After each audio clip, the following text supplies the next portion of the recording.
Hi, I'm Professor Beck Strah. Hi, I'm Professor Eric Bronson, and you are listening to Prison Breakdown. 2, 3, break! Hate to spoil his fun, but we're gonna bust out of here. 2, 3, break! I'm locked in here with you. You're locked in here with me. 2, 3, break! I can honestly say I'm a changed man. No danger to society here. God's honest truth. 2, 3, break! I'm not leaving this cell. I'll get out my way. The right way. 2, 3, break! Ahoy, dudes! Welcome back to another episode of Prison Breakdown. Ahoy, dudes. Ahoy, dude. I'm Professor Beck Strah, joined by And I'm Professor Eric Bronson. my wonderful colleague, Professor Eric Bronson, and the producer with the most, the producer, Hi. Britt. Hello. Hey, dude. Hey. Oh, bring the NPR voice down. Yeah. Mm-hmm. Now, Eric is a rambling man. Been out of town. Yeah. Tell us. Wait, I don't know that I've traveled near as much as you have. Yeah, but you went So to Texas, and what's that I other don't think state? anybody's... Ohio.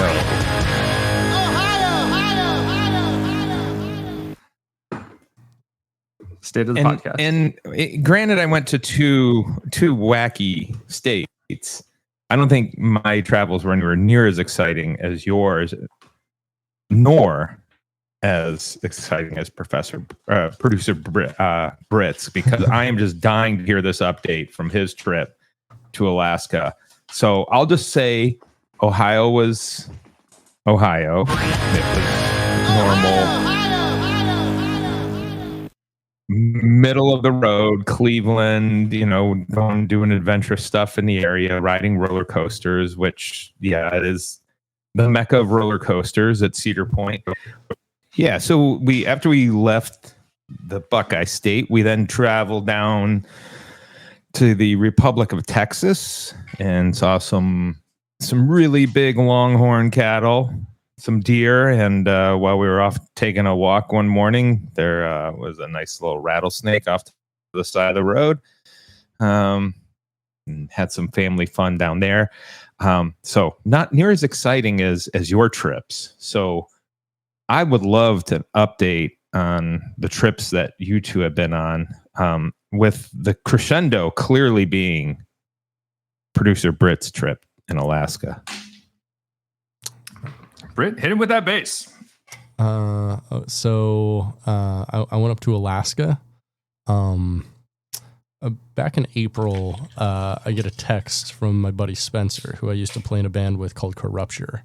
And we were pretty big in Alaska. We played a ton of shows up in Alaska, got our name out there, released an album, moved down to Seattle to try to make it as a band here, and immediately broke up pretty much. But there's a show producer up in Alaska who is looking for support because they decided to bring up Gwar.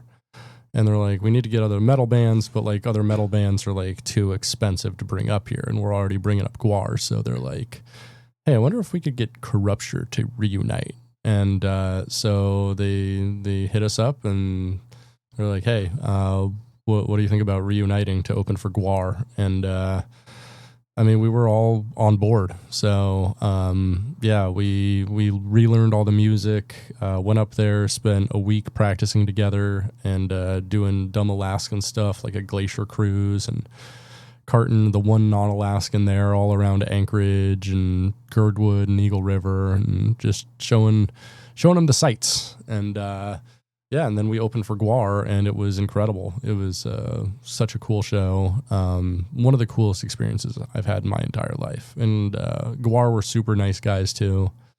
Hung out with them. Yeah, it was a wonderful, magical experience. Are these scary as they look in those masks? No. They're actually pretty tiny, really nice dudes. You gotta the masks are all. They're satirical. Yeah. It's all they're fun masks. Yeah. Yeah, they're like alien invaders. They're like obviously like having a joke about the whole thing. Right. Right. Yeah. No, it's so interesting to me because I, kind of grew up along with Guar because I'm, that old. Mm-hmm. And they were coming of age in the late 80s, early 90s, right? That's when when they were really taken off. Mm-hmm. And it just blows my mind that you and your band open for them and for a concert. That it's just I'm in awe of producer Britt. Well, thank you. I'm in awe of myself sometimes. Not often. It's pretty but cool. It was It's a cool experience to It was have had. very- You got to be on stage opening for Guar, dude. Yeah, it was super fun. Tell us of the tourist stuff you did. Uh-huh. What's the best Alaska tourist thing for somebody who has lived there? Honestly, like the glacier tour was really cool. Just like going around Anchorage, like me and Spencer, who like grew up in Anchorage together, basically like went around to like all the old dead malls and just like hung out in the old dead malls. That was actually really fun and like weird. I found some joy as an adult watching YouTube videos of people exploring areas around those dead malls. Yeah. There's a sense of nostalgia that comes with it that I love. Yeah, for sure. I love abandoned places. Yeah, same. And like these places aren't actually abandoned. It's just like only half their storefronts are open. I went to the Fifth Avenue Mall, which played a pretty large part in our childhoods, I'd say. It was like the closest mall to us. But I went there and I'd say maybe half of the storefronts were occupied. And then we went up to the food court and that was dismal.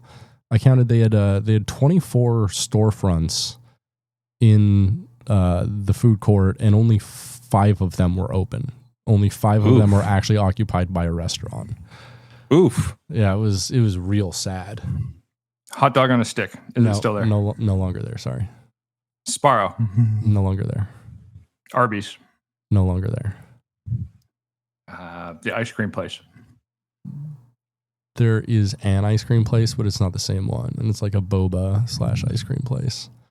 The only one that I recognize that's still there is the Fifth Avenue Deli, the one with the big neon sign.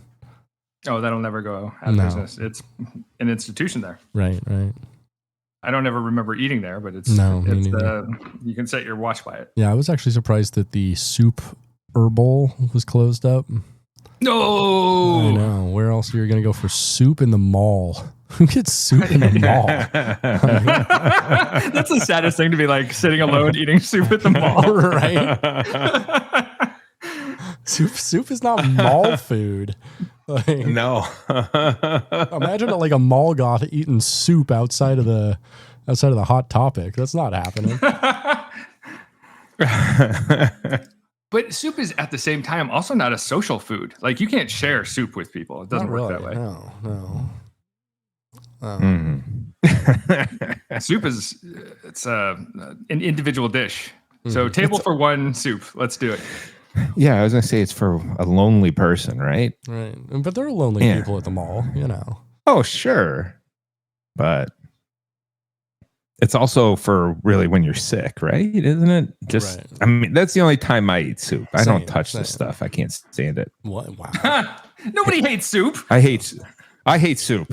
Soup is Wow. horrible. Wow. Eric, this is disgusting.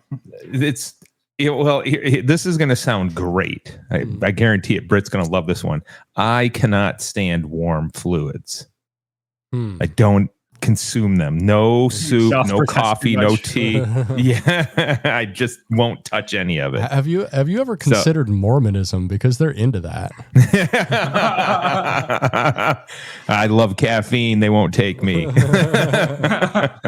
I mean, Otherwise, you can just build a worldview around this. technically, Right? Yeah. I mean, technically, like the thing they banned coffee for is like there was an edict or something put out soon after like the death of Joseph Smith. That was like something, you shall not drink hot drinks, and they took that as like Really? coffee and tea, and like kind of extrapolated it to caffeinated drinks. Interesting. Yeah, which is very strange. Yeah. That is too bad. I'm sad for them that they aren't going to get to experience that hot cup of coffee or a hot Coca-Cola. Yeah, a hot Coca-Cola, delicious. My favorite. Like you leave one in your trunk, Yeah. and it's like half open. Oh yeah, and they're like, "Oh, I can't drink this. Why? Is it gross?" No, it's a hot drink. It's a hot drink. I can't touch it. I want my drinks ice cold. Yes. Nothing is better than when you have a drink and it's so damn cold that when you like I don't know, like an energy drink that's so damn cold that when you crack it open, it ices over at the top level. You know, I'm sure being in Alaska, you know what the hell I'm talking about when you would crack open a soda or something and it would just and then form a little sheet of ice across the top. Oh, I love that. Yeah, good times. Oh yeah, a little frosty bev. Wait, there's nothing we love more. This podcast, strong endorsers of soup and cold beverages. We have 2 out of 3. You're outnumbered, Eric. Yeah, you're I definitely know. This is a soup podcast. Sorry. Yeah, exactly. Soup is the official podcast food. Our official For all beverage. those lonely people out there listening to us. Lonely and sick people. Sponsored by Roger Williams School of Justice Studies and soup. And soup. And Super Bowl at the Fifth Avenue Mall. Oh. Well, is anybody up for some news hot off the razor wire? Oh, I would love because to I've get got into some. Only if it's soup related. Fresh news, hot off the razor wire. Hit us with that news. Former New York prison guard sentenced to 15 years for beating death of inmate. In Utica, New York, a former corrections officer was sentenced to 15 years in prison Monday for his role in the death of a black inmate whose beating by a group of guards at an upstate New York prison was captured on body cam videos. Christopher Walrath was one of 6 guards charged with murder and the death of Robert Brooks, who was pummeled at the Marcy Correctional Facility on December 9th. Walrath pleaded guilty to first-degree manslaughter in May under the first plea deal among the guards charged with murder. In this video, I see you and your fellow inmates treating him as if his life holds no value at all, as if you're entitled to brutalize him for sport, Robert Brooks Jr., the victim's son, told the court. The son said in his victim impact statement that I am not okay and I never will be. Brooks had been serving a 12-year sentence for first-degree assault since 2017 and was transferred to Marcy from a nearby lockup on the night he was beaten. The videos show Brooks being struck in the chest with a shoe lifted by his neck and then dropped. Under questioning in May from the county district attorney, William Fitzpatrick, Walrath admitted that he and other guards assaulted Brooks, that he put Brooks in a chokehold, and then he struck the inmate's body and groin. In addition to the 6 guards charged in February with murder, 3 more prison workers were indicted for manslaughter and another for evidence tampering. Prosecutors have said 3 other prison workers have reached agreement. So, according to the Associated Press here, a guard pleaded guilty in May to attempted tampering with physical evidence and was sentenced to 1 year in conditional charge. Trials were scheduled to begin in October for guards who have rejected plea deals. So this is interesting because this guard here has pled, he pleaded guilty. Walrath pleaded guilty. He said, yes, this is what I did, got the 15 years. So these others are trying to fight it, which is going to be very interesting to see what happens here over in the fall with these individuals who are going to say, hey, I'm not guilty of this. I have a feeling this Walrath here might be offered some type of deal if he's willing to testify against his fellow officers. I don't know. It'll be interesting to see what happens as the trials come up because clearly they don't need him to testify with all of the video that they have available for that horrific act and what happened. Truth. Now, let me ask producer Britt. Mm-hmm. Britt, how do you feel about snitching when it's on corrections officers who killed an inmate?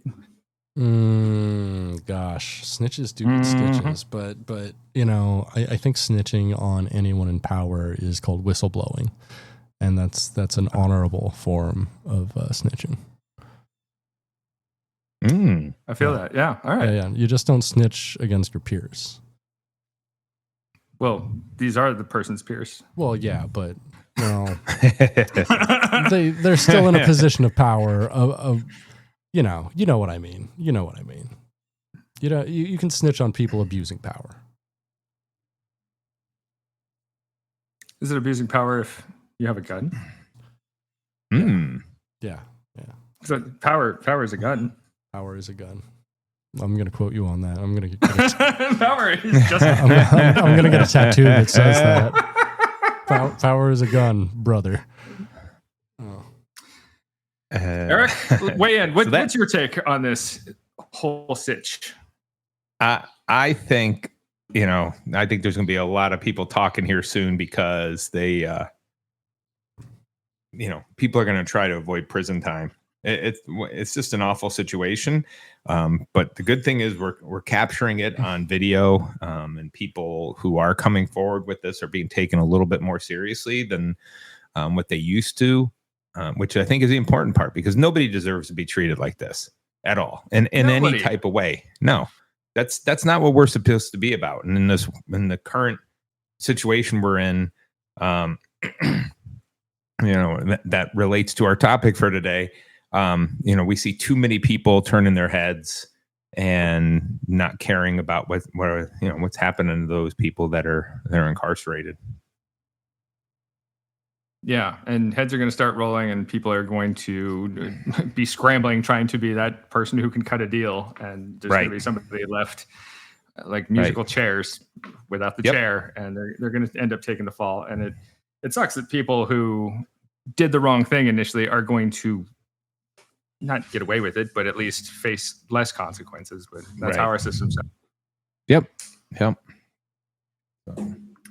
Now, so that's our news. No, it's not. Let me interrupt this broadcast. Oh, here we go.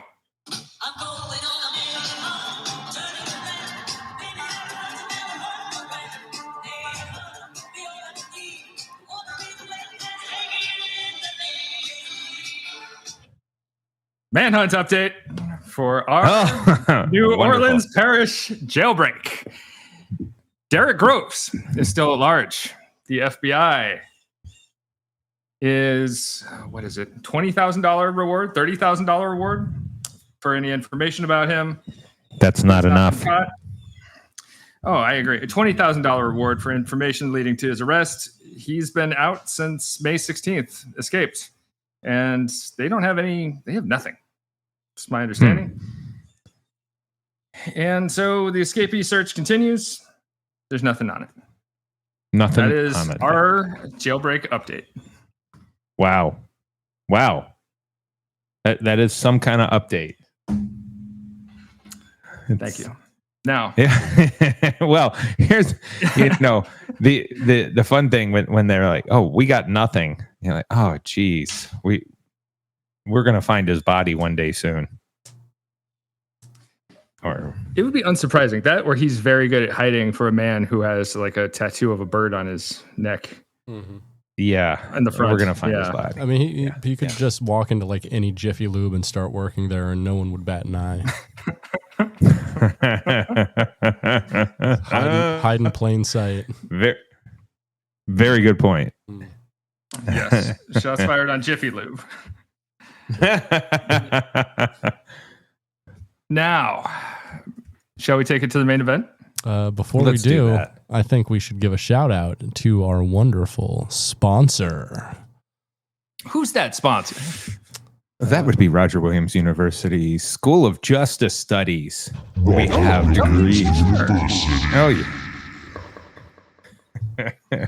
We have degrees in criminal justice, forensic science, legal studies, sociology, anthropology, political science, and international relations. We also have graduate degrees in public administration and criminal justice. And granted, it's not in the School of Justice Studies, but it is strongly connected with us. We have Rhode Island's top law school, which does feed into a lot of opportunities on our campus. So don't forget that. We got the amazing School of Justice Studies with a little bit of influence from the top law school in Rhode Island. Number one. It's ranked number one in the state.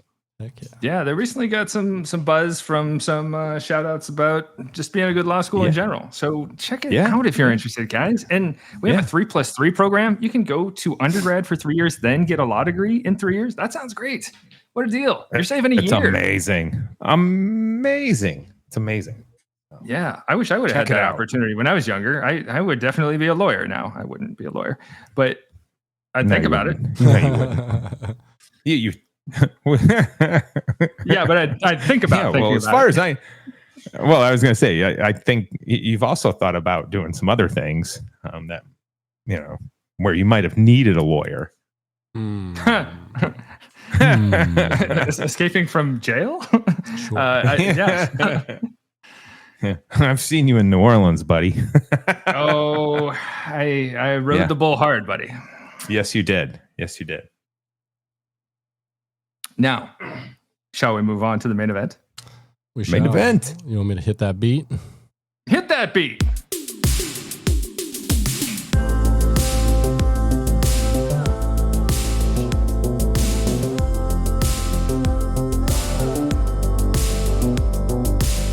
Well, listen up, dudes. I got a tale to tell about a place down south where it's hot as hell. They got snakes, gators, and swamps galore. Once you get there, you won't want much more. The spot right here has controversy. Takes place in a spot that looks like Fern Gully. This tale takes place down in Florida, a place in the southeast corridor. It all goes down where they used to keep planes, but the shit is so crazy it'll scramble your brains. People are caged, citizens enraged. I'll get down on one knee and I'll keep you engaged. Now, I'm not yours. This ain't Jason Mraz. I'm here to tell you about Alligator Alcatraz.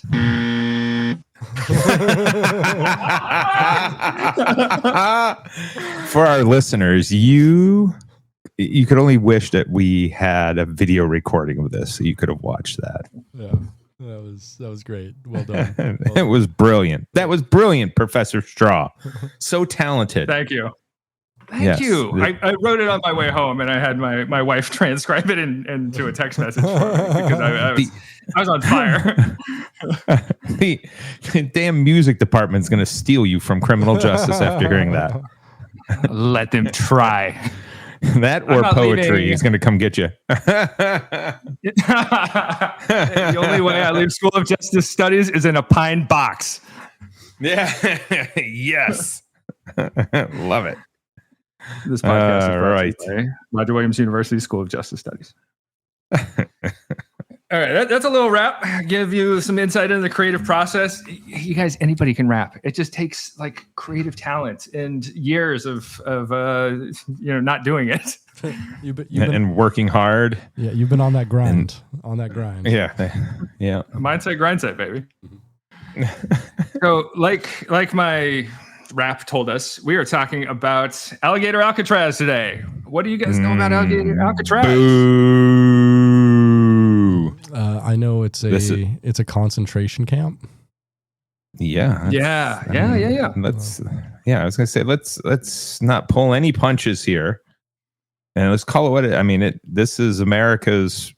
I wouldn't say first, but this is America's most well-known concentration camp. And it's just, I mean, what the hell is going on there is just awful. But I am looking forward to learning more about this. It's the kind of place that's not the first. It won't be our last, I'm sure. And it looks to be even, I'm getting ahead of myself, but it looks to be a trend that might even be catching on further.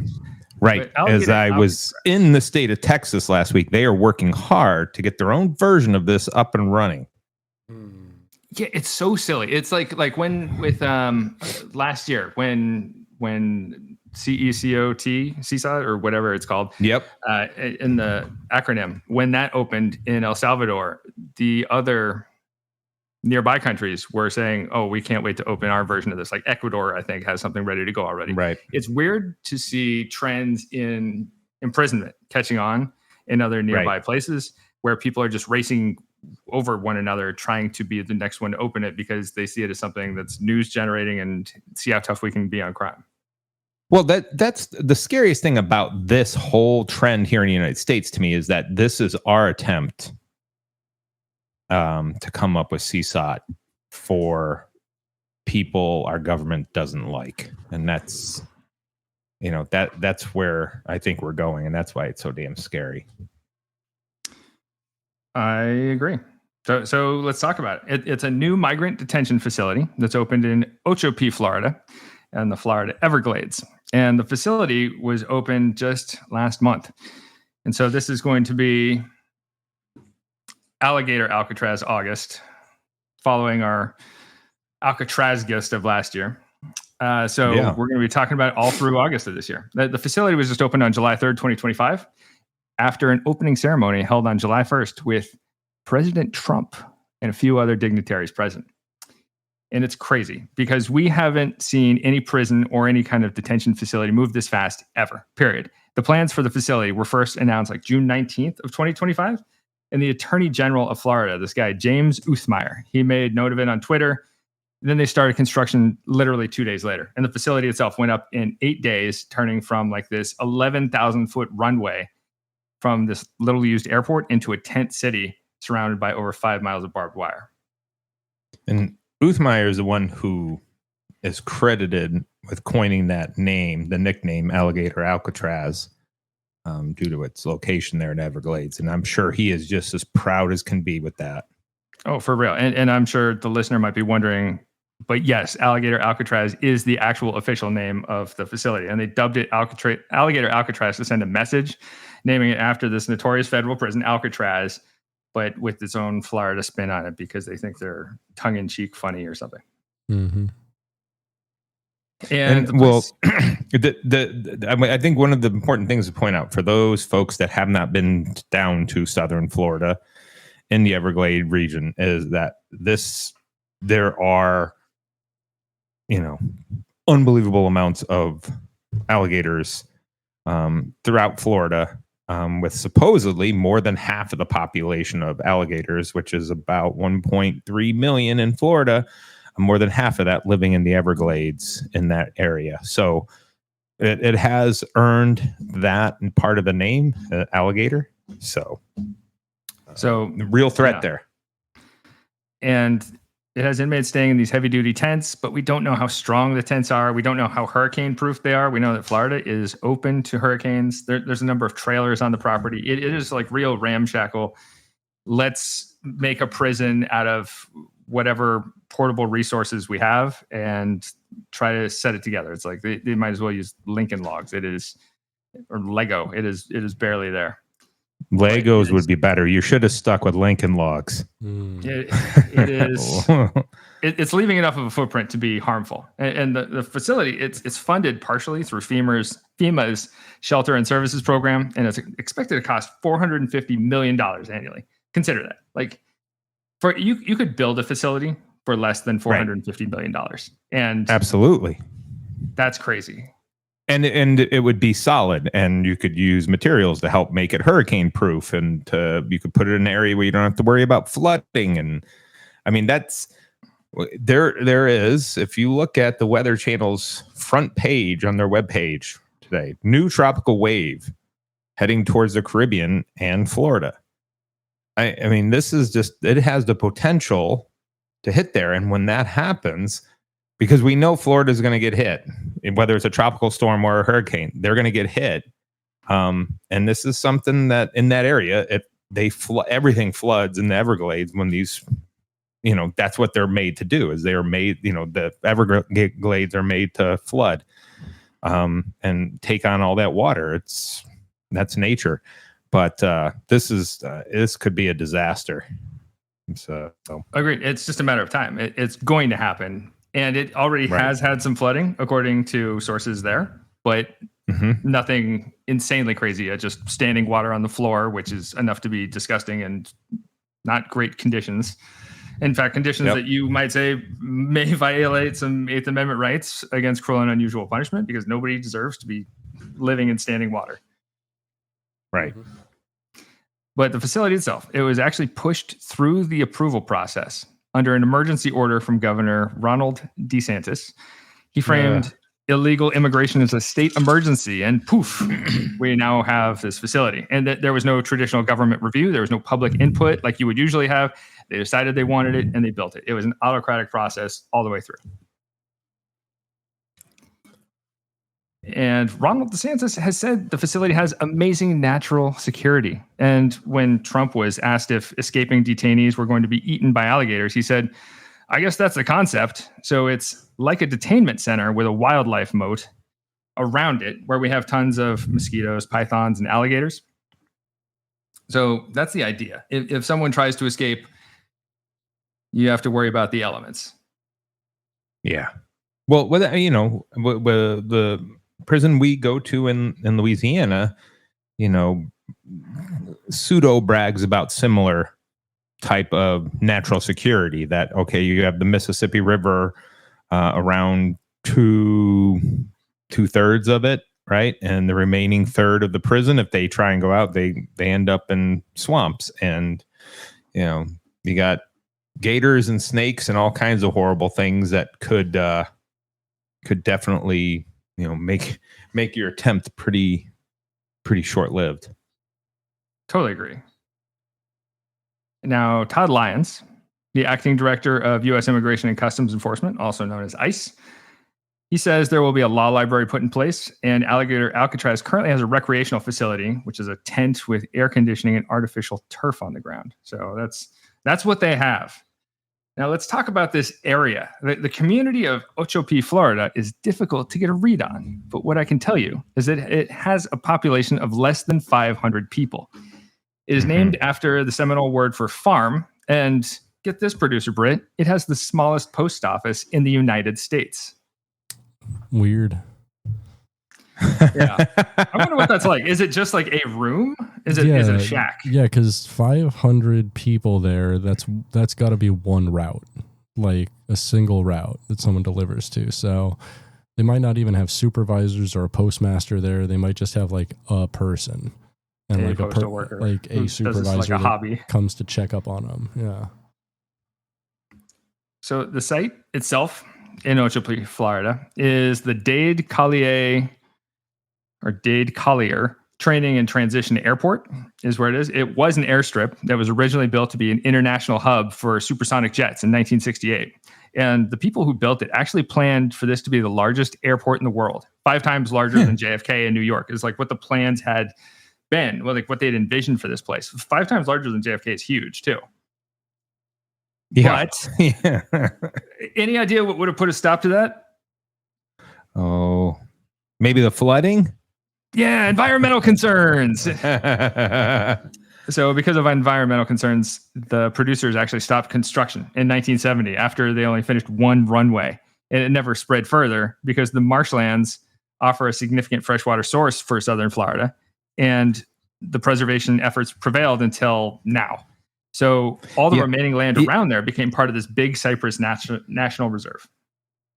Yeah, as one of the things that's important to understand is this is considered what is known as a source habitat for a lot of different creatures down there, and it's not just that they're building in the land that is swampland in the Everglades there.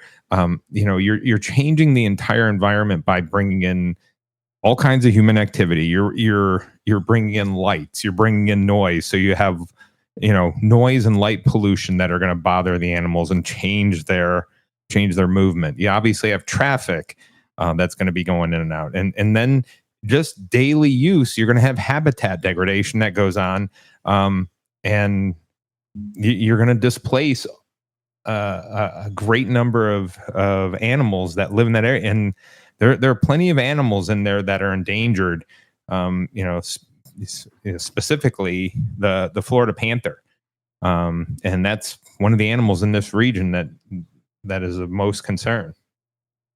Oh yeah. I know. I'll get to that more in a minute, but it is a real problem that they're looking at, where we are changing the habitat. There's endangered animals living nearby, and I don't know. Let's just not mess up the habitat for the rest of us. It's a national reserve. Like, leave it alone. Right. So this massive airport they were trying to build, it was left unfinished, and it was quickly transferred to use as a training airport. And we don't actually use it that much anymore because flight simulators are awesome. So it's pretty much left alone. And as of 2015, there were about 12 landings or takeoffs every day, but they only actually open during bankers hours. So it's been minimally used. They've been pretty good about it until they aren't.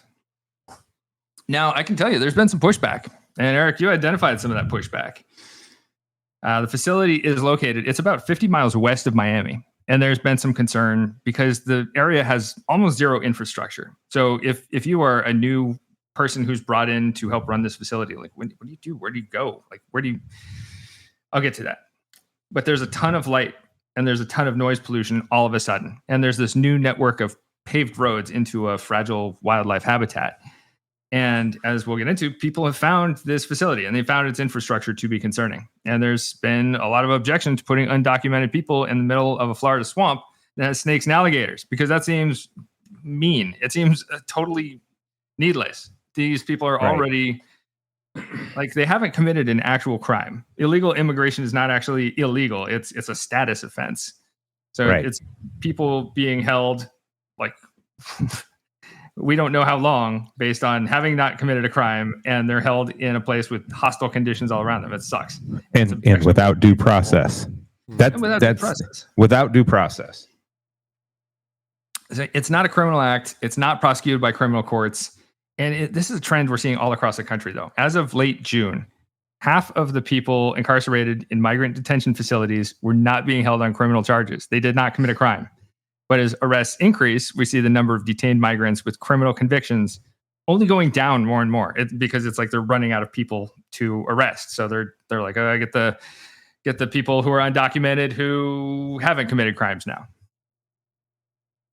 So judging from reaction videos and the footage that's shown, most of the footage that you can find of this is of, like, from drones. A lot of it is like Congress people talking. They don't actually show a lot of the facility. But what I can tell you is that the facility is made up of a number of tents. Each tent has 8 cages inside, and these are literal cages. And each cage holds 32 people, and there's 3 small toilets that each have an attached sink. And it's a problem, and it's gross because you're expected to drink water from the same unit where people are shitting. So it's the same source of water, so you don't want to drink out of the water fountain while people are shitting. The toilets are out in the open, so there's zero privacy for anyone. And it's super interesting. One commentator on the facility made this point of, like, where's the money going? There's a lot of tents. There's a lot of beds. There's a lot of fences. There's a lot of barbed wire. But you add all these things up. Where does $450 million go when it's this bare bones? Right. Well, there's something dirty going on here other than just, the water and the conditions they're living in. There's something with the money that's up, and that we're not being told where it's at. So they don't want us to look, and there are issues here. Eric, I could not have given a better tease for the next episode if I had tried to myself, my friend. So we're going to talk more about that on the next episode. But for now, in talking about this, the authorities claim it's $245 per bed per day. That's a lot of money. And Florida officials are seeking federal reimbursement. They're getting money from DHS. They're getting money from FEMA. But as I said, we could construct an actual prison for this much money and offer so much more humane conditions. There are reports of feces spread throughout the facility and the flooding that there's been. There's been problems. Like, they've had days without running water. Some little to no access to showers. Detainees are spending days in a row without showering. And when the showers are working, they shower in shifts. So maybe somebody who is contracted there as an officer or a guard will shake you at 3 a.m. Hey, it's your turn. Get in line. Go take a shower. That's well. gross. What amazes me about that statistic, because you said it was how much per day? So per person per day, $245. And on average in the United States, if we're looking at prisons, the average public prison in the United States is $71 per day.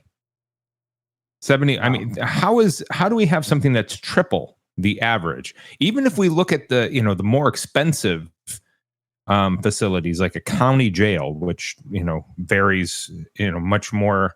There's a lot more variance in terms. It's $120 per day. Or if we look at high security, we say, okay, high security. They're going to try and say, oh, it's high security type of facility, which clearly it's not. We don't have our scariest people in the United States there. So if we're taking federal penitentiaries, the costs are right around $160 per day. This is outrageous in terms of the amount, the cost that we're looking at here. Totally, it's on the high end of what people would pay, and none of it is actually money that we're seeing in what it's doing. So where's the money going? Right. And we'll get to that. So we have problems with running water. We have problems with showers. They've had some issues with bathrooms not working at all. The water's overflowing. There's mosquitoes everywhere because you're in the middle of a swamp. One account suggests food is not coming very often. And when it does, it's skimpy. It's unsanitary. There's also a bunch of white lights above you that never get turned off. And one thing that's crazy is that the facility has no clocks inside there, and there's very little sunlight getting in. So with these white lights, it's really difficult for people to tell whether it's day or it's night. And the detainees, taking a page out of the CSOT playbook, people are fitted with handcuffs and leg irons if they're moved anywhere, which is wild. Like, we would never use leg irons unless somebody's like actively violent, max security. Right. Then you got to chain them up for taking them somewhere. But I think they're doing it for also media, making a show out of it. Yeah, I was going to say it's a degradation ceremony of some type put on by the staff.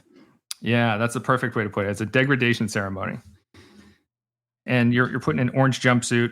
You're treated like a common inmate who committed a harmful criminal offense in the United States, when it's nothing like that. Mm-hmm. Right.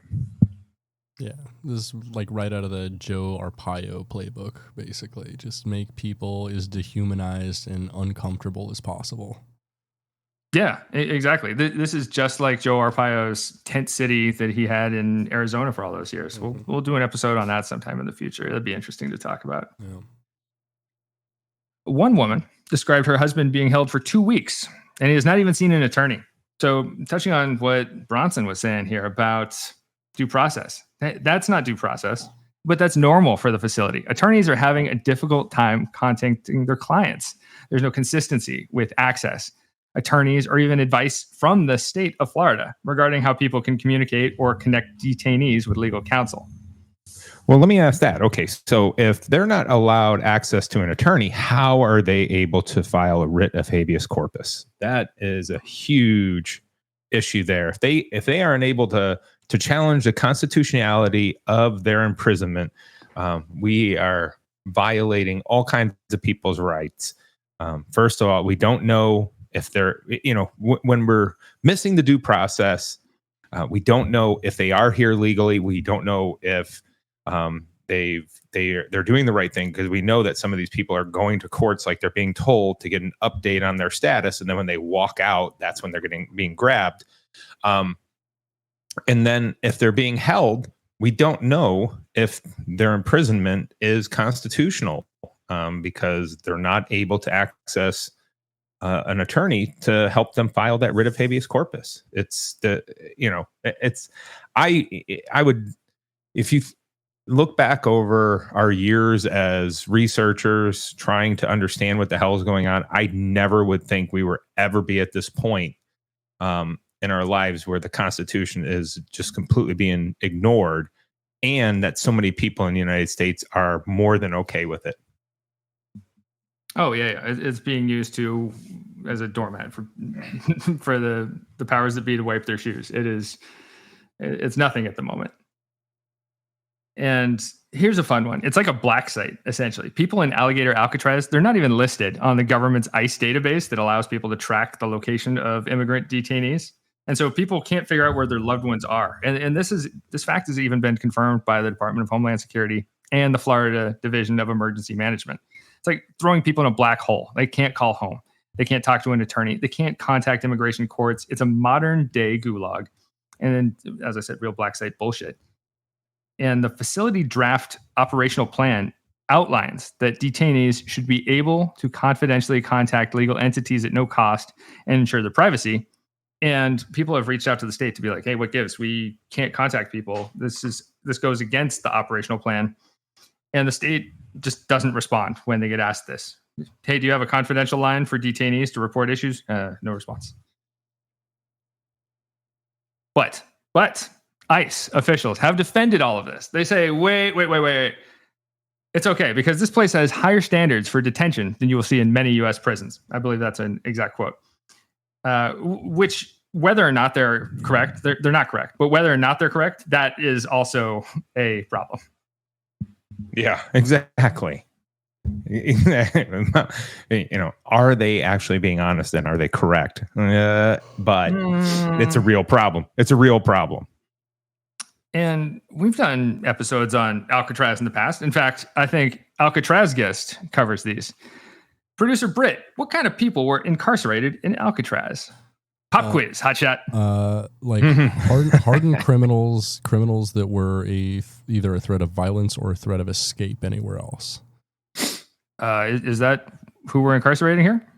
No, not at all. So it's not really an Alcatraz at all. It's just making people who didn't actually commit a criminal offense look like hardened criminals. It's an alligator Auschwitz more so than an alligator Alcatraz. Exactly. Fair. Exactly. And so, yeah, we can compare the people being held in Alcatraz to people being held in Alligator Alcatraz, who we don't even know if they're people who will be charged with crimes. The majority of people arrested by ICE have no criminal records. And some reporting suggests it's around 71% of people being held have no criminal history at all, which that's messed up, dude. Well, and here's the fun thing. Okay. So my big question prior to the election and all this, and everybody was screaming about, oh, they're here illegally. They're here illegally. And again,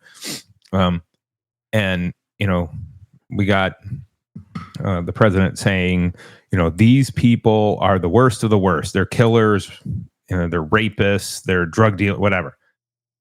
If that's what these people are, why aren't they locked up? That's an indictment on our criminal justice system. If they were doing all that, why the hell aren't they locked up?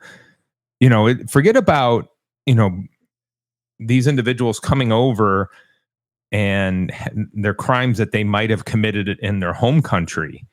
If they're committing crimes here, why aren't we prosecuting them and locking them up here? Well, they're not doing that, all right? Because if they were, right, we would have caught them most likely, and we would have prosecuted them, and they'd be locked up. Because it's not like, all right, if you're an immigrant and you're here illegally, you're not getting great representation, right? So you're going to do time if you did those things. So if these people have done all these horrible things and they're running around America free, why the hell aren't we catching them? How are they that much better at avoiding detection and prosecution than the average American criminal? So that's, that I think is a big thing. And if they committed crime in their country, their home country, before they came here, we should not hold that against them, right? I mean, that's one of my things, is that if they haven't broken the law here. Yeah. Unless they have some extraditable offense, like they killed somebody and went on the lam, but that's not what we're looking at. That's not what we're looking at all. These are just people who are trying to make a life for themselves and their families, who came to America, and now they're here. So it's also been reported earlier in July, the Miami Herald and the Tampa Bay Times, they published this list of like 700 detainee names, and more than 250 of the people on that list did not have a criminal conviction. They did not have pending charges. And it's around like a third of these detainees do have criminal convictions and pending charges like anywhere from attempted murder to traffic violations. But that's to say, most people don't. And so there's no reason to hold them at all. It doesn't make sense, except for the get tough on crime, because we know that as a political tool, it doesn't lose elections. And as I mentioned, Trump has said he wants to see facilities like Alligator Alcatraz being constructed in more states. Now, I want to cut to a short clip. Trump was asked about how long migrants are expected to be detained in this facility, and the answer he gives may surprise you, or it may not surprise you at all. Producer Britt, I'm going to send you the link, if you don't mind putting this on. One more question. Okay, please, in the back. Dana Marie McNichol, Fox News Channel. Mr. President, is there an expected time frame that detainees will spend here, days, weeks, months? And does that have anything to do with the immigration judges you just spoke about being trained and staffed here? When you say, what was the first part of your question? Is there a specific time frame you expect the detainees to spend here? Days, weeks, months? In Florida? Yes, here at Alligator Alcatraz. I'm going to spend a lot. Look, this is my home state. I love it. I love your government. I love all the people around. These are all friends of mine. They know them very well. I mean, I'm not surprised that they do so well. They're great people. Ron has been a friend of mine for a long time. I feel very comfortable in the state. I'll spend a lot of time here. I want to, for 4 years, I've got to be in Washington, and I'm okay with it because I love the White House. I even fix up the little Oval Office. I make it, it's like a diamond. It's beautiful. It's so beautiful. It wasn't maintained properly, I will tell you that. But even when it wasn't, it was still the Oval Office, so it meant a lot. But I'll spend as much time as I can here. My vacation is generally here because it's convenient. I live in Palm Beach. It's my home. And I have a very nice little place, nice little cottage to stay at, right? But we have a lot of fun, and I'm a big contributor to Florida, pay a lot of tax. And a lot of people move from New York, and I don't know what New York is going to do. A lot of people moved to Florida from New York, and it was for a lot of reasons, but one of them was taxes. The taxes are so high in New York, they're leaving. I don't know what New York's going to do about that, because some of the biggest, wealthiest people and some of the people that pay the most taxes of any people anywhere in the world, for that matter, they're moving to Florida and other places. So we're going to have to help some of these states out, I think. But thank you very much. I'll be here as much as I can. Very nice question. With that, I'd like to just end by saying I want to thank Ron and James and all of the people that have done such a great job, all of your staff. Really fantastic work. And it really started with site selection. You can do a great job, but if you have the wrong site in real estate, you have the wrong site, you're dead. And this was a great site selection, despite what you may read in the environmental press. Good job. And this was an honor for Christy and myself and Steve and all of our people to be here. And I also appreciate the media. They've treated us very fairly. Over the last few weeks, I've been treated very nicely. And it's so unusual. I'm not used to it, but we've gotten great accolades. Brian, I want to thank you for calling out, because I was waiting here because I knew the vote was taking place and I'm answering questions, right? So I want to thank you very much and say hello to our friend. And I will see a lot of you. Thank you very much. We're going to make America great again. Thank you very much. Thank you. Thank you, Brian. All right, let's talk about it. So Trump was asked about how long migrants are expected to be detained in this facility. What the hell was that? That was normal Trump, wasn't it? Not answering the question and talking about himself. Yeah, he rambles for 2 to 3 minutes. We get nothing. It's difficult to tell if this is like his mental acuity, his disdain for the media, his politician's love of dodging questions, or like a confluence of all three things. Right. That's, of course he's not going to answer that question because he doesn't know the answer. He doesn't care about that. No, not at all. Britt, weigh in. What do you think? Yeah, that's just typical Trump. Like what? Oh yeah, we weren't expecting anything different. No, absolutely not. But it's just nonsense, and it gives people no insight into what's actually going on there, and it maintains. He's trying to keep it mysterious in that way. We don't need that. No. I want to talk about one more section, and that section is oversight. The idea is does that still exist in this administration? You could argue nominally. You could argue that there is some oversight for the facility, but it's confusing. Okay. And it's intentionally confusing on their part. Right. the idea is that immigrants get arrested in Florida and they're detained at this facility. And immigration attorneys against the facility have called out the place, saying that people in California, people in Texas, people in Arizona have been sent to the facility to separate them from their families and to break them down. But it is a federal facility operated by the state government. And we know that some detainees from ICE in Orange County have already been transferred there. But this is a project set up between the state of Florida and the federal government. It's managed by the state, but largely funded by FEMA, the Federal Emergency Management Agency. And it's confusing, though, since Congressional Rep. Maxwell Frost, he visited recently, and he said that ICE is running the show. And he spoke with the guy running the facility who said to him, ICE tells the people working there what to do, how to make the cages, who comes in, who goes out, all of it. It's framed as a state facility, but ICE is the one making all the moves. Right. That's I think is a major issue, is that, okay, who's bringing them in, and then who is actually who's watching over the individuals there, and then if we talk about oversight of this of the individuals who work there, if you think about our the news piece that I started off with, in terms of the treatment of the officer who the conviction of the officer who took part in killing an inmate. Who the hell's going to watch these folks that are detaining these individuals who have zero rights whatsoever? They have no ability to contact anyone and tell anybody what the hell's going on. Exactly. Nobody knows what's going on, and what's going on here is intentionally confusing. So here we have Secretary Noem and the acting director of ICE, Todd Lyons. They have said detention decisions are all up to Florida. It's in Florida's hands, not Department of Homeland Security. And it's like people are pointing the finger at each other. Everyone's trying to dodge culpability. Nobody wants to eat this shit sandwich. So everyone's pointing the finger at one another. Nobody's actually actively taking responsibility. And the staffing, you know what? I'm not going to get into it next episode. I want to get into it now. The staffing is made up of private security. So we have private security from a bunch of different companies. There are so many companies involved. And there are over 200 security cameras spread throughout this stupid tent complex. And there have actually been job openings brought to light for custodial officers at the detention center. So they're offered $94,000 annually. Work 60 hours weekly. Officers are required to live on site, but in living on site, you get your meals provided, housing provided, and flights to and from your home are provided. You are working 12 hours a day, 7 days a week, with 2 weeks on and 1 week off. So on your 1 week off, they will fly you back home to wherever that is. This is tax dollars that are going to pay for all of this.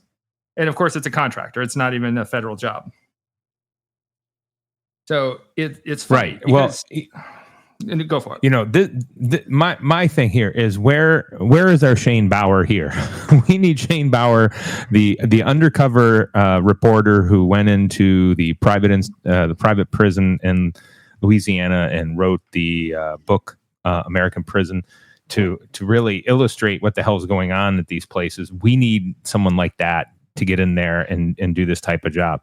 Have you seen anything on whether or not they're getting a similar bonus to what ICE agents are getting with the $30,000 sign-on bonus or anything like that?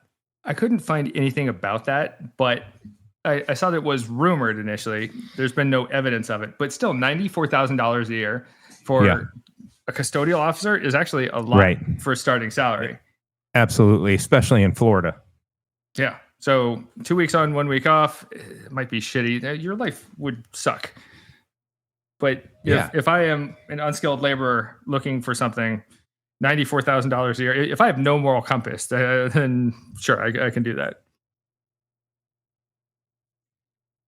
But I should note that the contractors aren't necessarily proud to be part of this. Like outside of the facility, companies are covering up the logos on their vehicles and the U.S. Department of Transportation numbers on the side of commercial vehicles to try and obscure their identities. Now, let's talk about some of these companies running the show. Britt, do you have a game show theme so these guys can come on down? Not really, no. We can do. Come on down. There we go. I think for this, you need to get that deep bass. Come on down.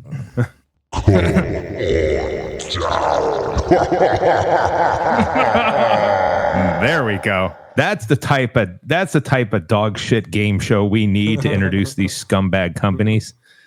So first, we have Granny's Alliance Holdings. Come on down. You have made $3.3 million for food services for operations staff and detainees. No.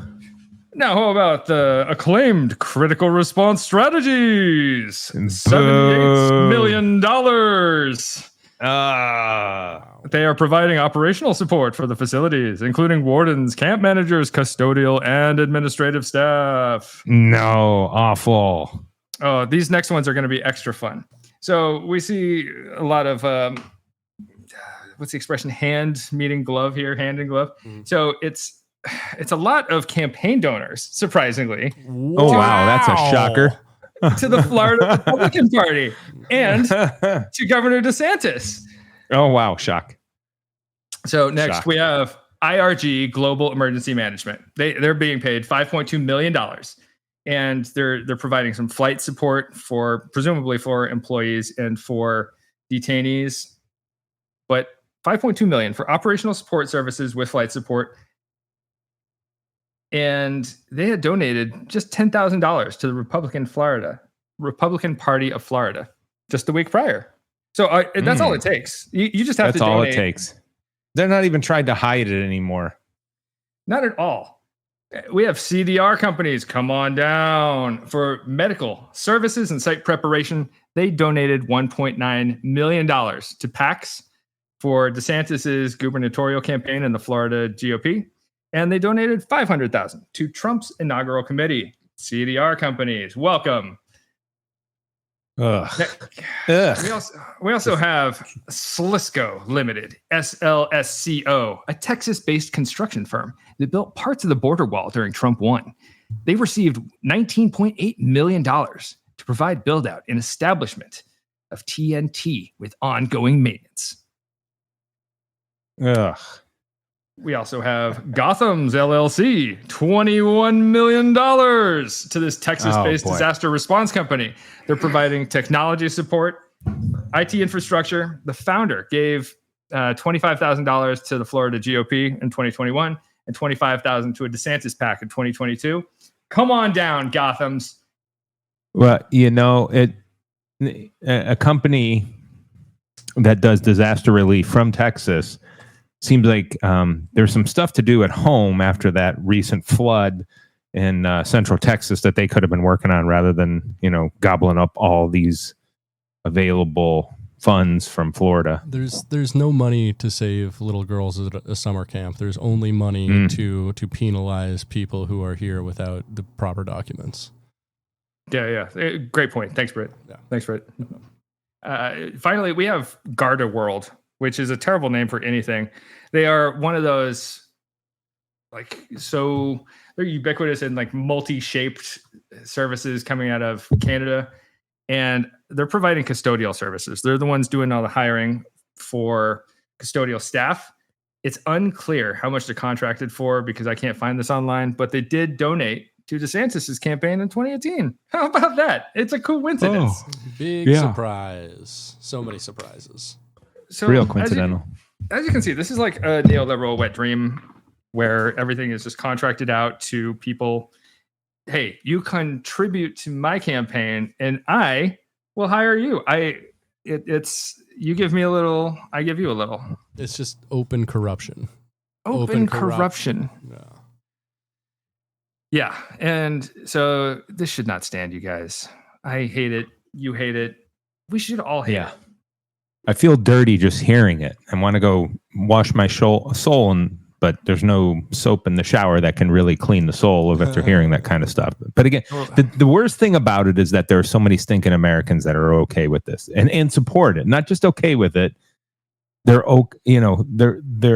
openly supporting it. This is what we need to make America great again.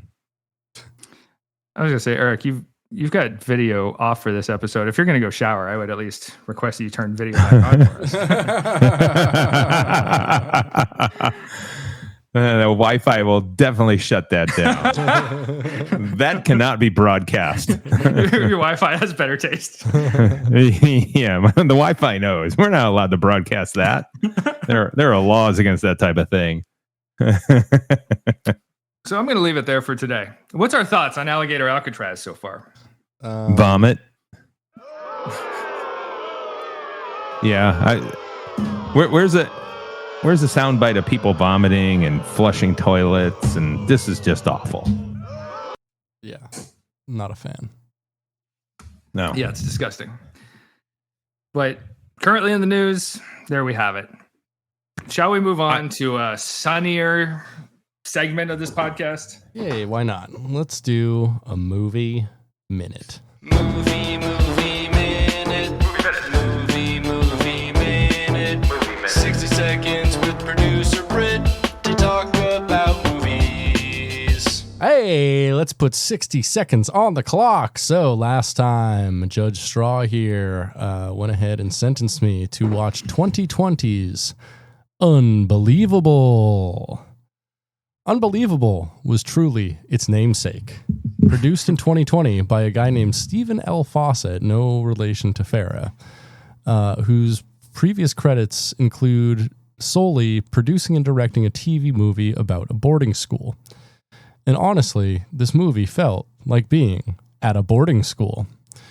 The movie's like mostly a Star Trek parody, with most of the cast being from various Star Trek franchises, with the most represented series being Voyager and Deep Space Nine, respectively. The movie follows 4 astronauts who go on a rescue mission to the moon that ends up being a rescue mission for all of Earth.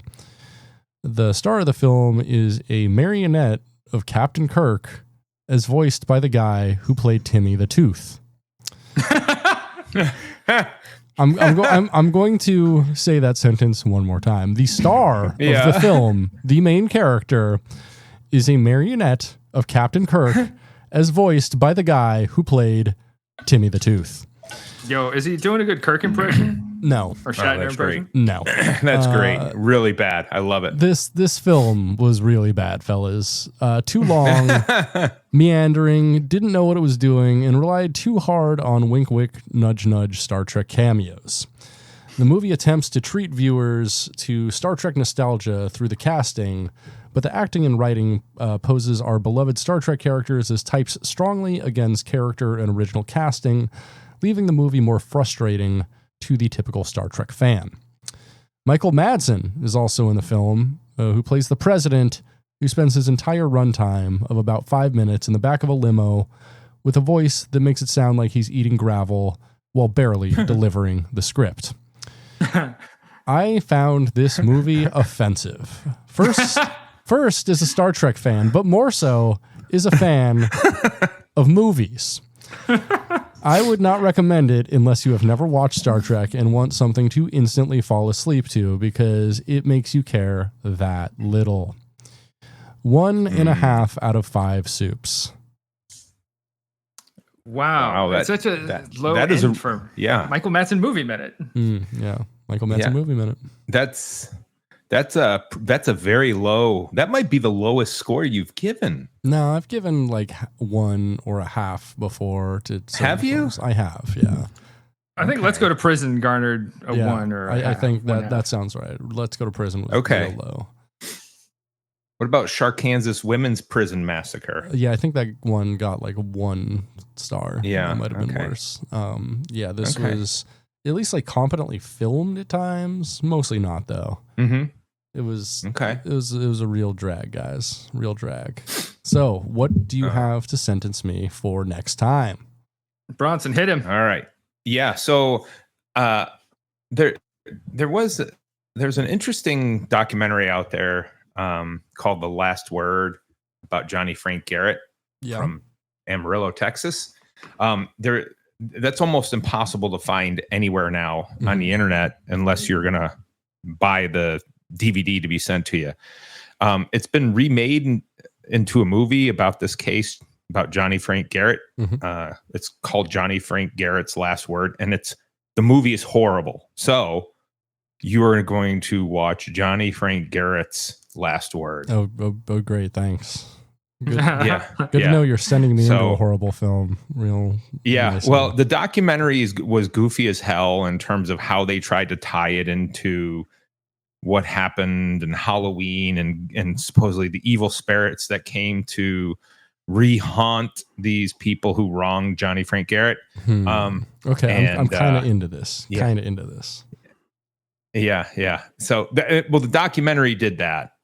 This movie is terrible. So I hope you enjoy. All right. Well, thanks. All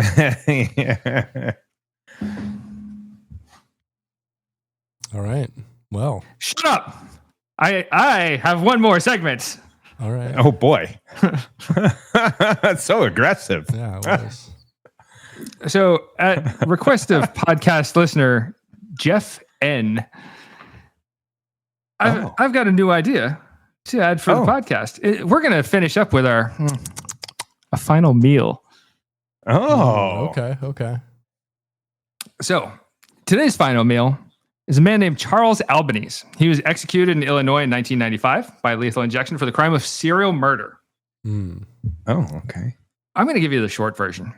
So this all starts in 1980. Charles Albanese, he'd go visit his mother-in-law and grandmother-in-law at their retirement community in Wisconsin. He'd give them these cute little gifts. And every visit, he's like trying to push his grandmother-in-law. He's like, hey, leave your estate to my wife and just bypass everyone else in the family. And so every visit, he's moving the needle a little bit more. And then he reaches out to a business associate one day. This guy runs a metal plating company. And he's like, hey, metal plating company guy, how can I get rid of pests in my home? And the guy said, no, I use arsenic. And so Albanese buys arsenic off this guy. And he starts sprinkling in a little bit, leaving doses in mother-in-law and grandma-in-law's food. And first, his mother-in-law starts to experience diarrhea and vomiting. And they rush her to the hospital. And she dies. And then 12 days later, grandmother-in-law gets very similarly ill, very fishy. And authorities thought the water might have been contaminated, but no way, Jose.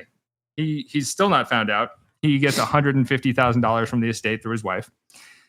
And then move forward a couple months, Albanese gets into an argument with his dad, who's head of the family business, the Allied Die Casting Company, and Pops, who's named Michael Albanese Sr. He says, Charles, you're acting crazy. I don't want you in the company anymore.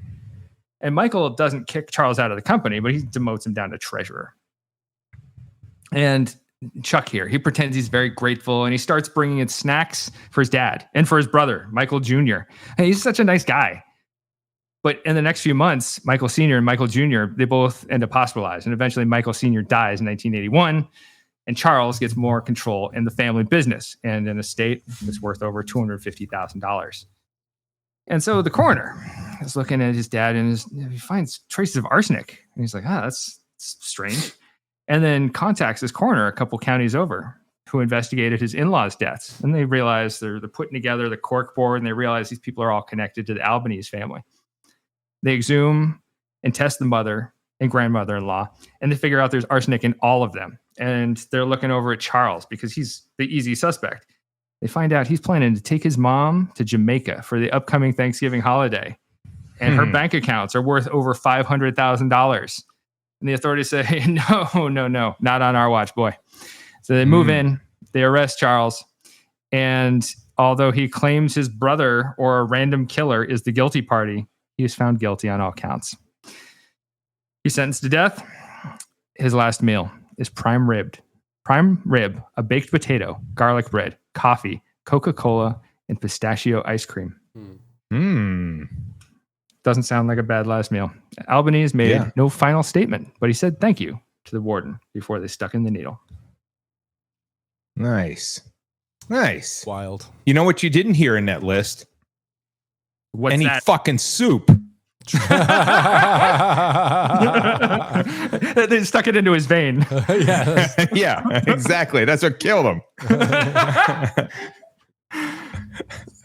I bet it would kill you injecting somebody with soup. It would. Yeah, no, definitely. Bad way to go. What type of soup though? Like potato soup because of how the thickness. That's chunky. Yeah, you gotta be able to get it through a needle. Yeah. Maybe tomato soup. I don't know. Yeah. In that, isn't there a company like Chunky Soup? Yeah, there certainly is, my friend. They're delicious. Yeah. Don't they say? Oh, geez. And don't they say? Oh, you can eat it with a fork. Oh, right. Gross. So yeah. Well, that's what their slogan was. That's how they used to advertise, wasn't it? I Chunky don't remember soup. This. So good.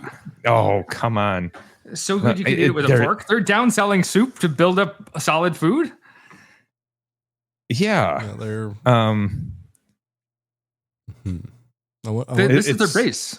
Their base should be soup people. Yeah, I wonder if they have beef with like the spoon lobby with Big Spoon. Oh, it's soup that eats like a meal. There you go. I swear they used to have it. It's so good you could eat it with a fork or some crap like that. I don't know.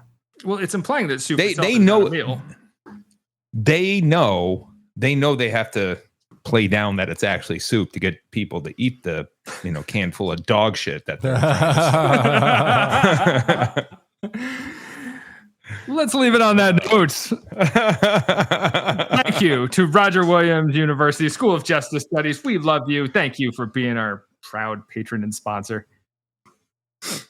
Yeah, we appreciate Absolutely. You. Thank you, Roger. Absolutely. University School of Justice Studies. And I think that leads us to lights out, maybe? I think so. Lights out. Lights out! Lights out! Lights out! Lights out! Lights out! Lights out! Lights out! Lights out! Lights out! Lights out! Lights out! Lights out! Lights out! Lights out! Lights out! Lights out! Lights out! Lights